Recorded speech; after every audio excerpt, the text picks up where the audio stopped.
What's up, everybody? My name is Adam Palmer. This is Daily Nonsense. On today's show, we're going to be talking about another issue with a football card this year, and we're going to talk about the World Series and the landscape of baseball cards in general. If you like this video, make sure you hit the like button. If you're a new viewer, make sure you hit subscribe so you don't miss any future Daily Nonsense content. Let's get into it.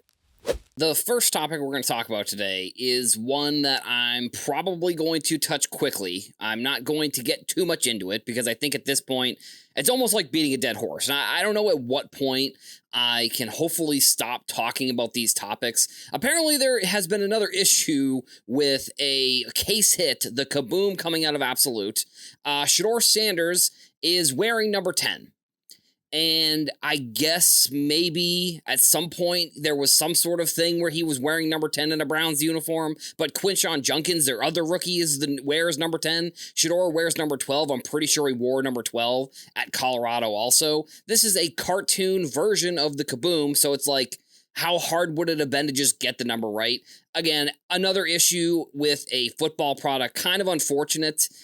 I am assuming that if the case hits are having this issue, that we are basically just going to be having maybe even bigger issues in a lot of football products for the rest of the year. And I'm not even maybe just talking about the case hit. There was the issue with the Saquon Barkley being the different photo used in the backwards reverse, and I think it was a downtown. And then you have the Calvin Johnson, who is just, it's just a different picture of a different player on, I think that's another kaboom actually, or a downtown. I think it's a downtown, I'm pretty sure. But now you have Shedeur Sanders, who should be like Panini's pride and joy this year. Like he's one of the biggest players and he's wearing number 10 in his kaboom. It's, I've seen the green has been pulled, and then there was also the Cam Ward green that was pulled. So those are both one of ones. So I don't know. At this point, I guess I'll keep bringing it up on the podcast, but there really isn't much else to say other than I just think we're going to continue to have these issues within football cards this year, unfortunately. The Dodgers have won back-to-back World Series. They won over the weekend, and I would say it's probably one of the best World Series of all time.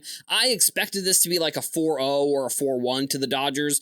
It went to 7. They were down 3 in game 7. They crawled their way back. It goes to extra innings. Ohtani didn't really do much in that game 7. I mean, he gave up the 3-run home run, so he almost cost his team the series, which I don't think that would affect his legacy necessarily. But if he's the pitcher and he gives up a 3-run home run and the team loses in game 7, it's hard to argue that's not his fault necessarily, but there was another card for Ohtani. There was a 1 of 1. It was like, I think it was Topps Archives. There was some sort of superfractor for Ohtani that sold for $530K through one of the auction platforms like 20 minutes before the Dodgers won the World Series. Topps put that info out. But when it comes to the World Series here, I hope that Vladimir Guerrero Jr. can make it back at some point. That game was so close at so many points, it felt like the Blue Jays were going to win, and that would have been phenomenal for Bo Bichette and Ye Savage, the pitcher, and obviously Vlad as well. Done a great names. George Springer won another one.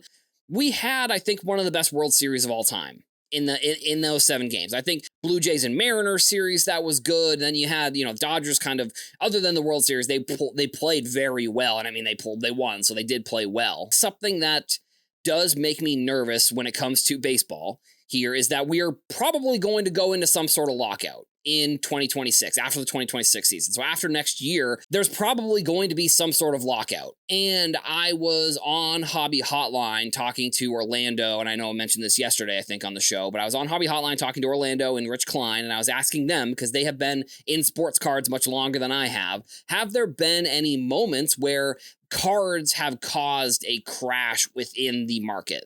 And most of the time, what they were saying over the course of history of cards and over the course of the history of just everything in general, that mainly we see crashes because of what's going on in the world itself. And Rich brought up a point that the last big crash, other than, maybe you could say 2021, 22, there was a particularly stark decrease in pricing. But the last big crash that we saw within the industry, that wasn't just people calling it a crash, that actually people that, prices and everything dropped significantly, was the last baseball strike. And I think that was either 94 or 95.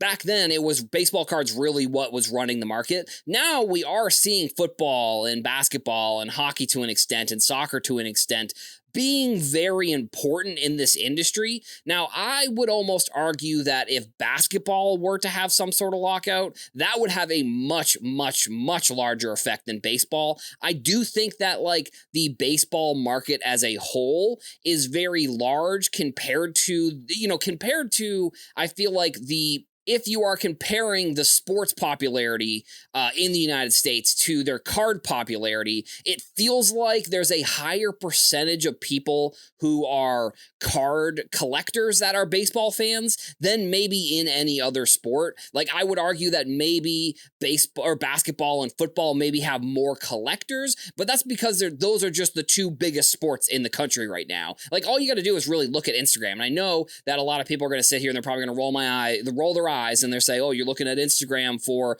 whatever. And sure, there's more of a global aspect to Instagram, but baseball compared to football and compared to basketball is like nowhere even in the same stratosphere when it comes to people that are following those places on, Instagram. So I would say that the percentage of people who are baseball fans to card collectors is probably higher than people who are fans of basketball who also collect cards. But I would then argue that maybe there's more basketball collectors than baseball collectors, and that honestly could be more just like I see it more on social media.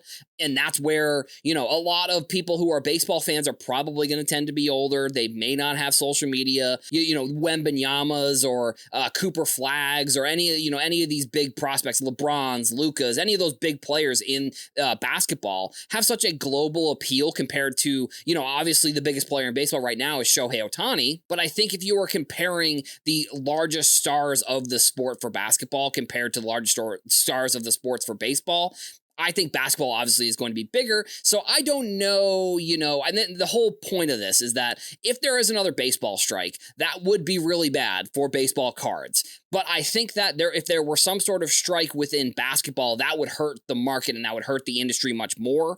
I think with the baseball strike, why I'm pretty sure there's going to be one is that the main thing that they're trying to implement is some sort of salary cap.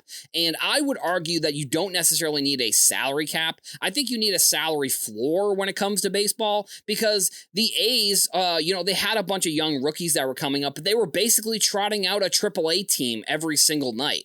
And it was not like conducive to people wanting to follow the sport. And, maybe they're looking at, they're saying, well, we're moving, so we're not going to spend the money on a team right now. And if we're not even playing in the stadium, maybe we don't even have the infrastructure for these fans. Even if they wanted to, they don't have the infrastructure where they were playing to cater towards some sort of playoff run. Like this year in baseball, we had two major league teams playing in minor league stadiums. The Devil Rays, which the Rays, I guess, their stadium in Tampa was hit by that hurricane. And then obviously the A's, they're moving, so they didn't have a home this year. Also, they were just the Athletics, which I think that's kind of weird in general. Like, I just don't understand how you have a pro sport that's worth billions. You have a team that's worth billions and billions and billions of dollars. Well, not maybe too many billions, but you have teams that are worth billions of dollars. The A's, for example, they're worth $1 billion, or probably close to, high hundreds of millions, maybe not billions. But either way, it's a sport that has the money, but they're playing in minor league stadiums. It's almost like embarrassing, realistically. I don't know how they were able to do that this year.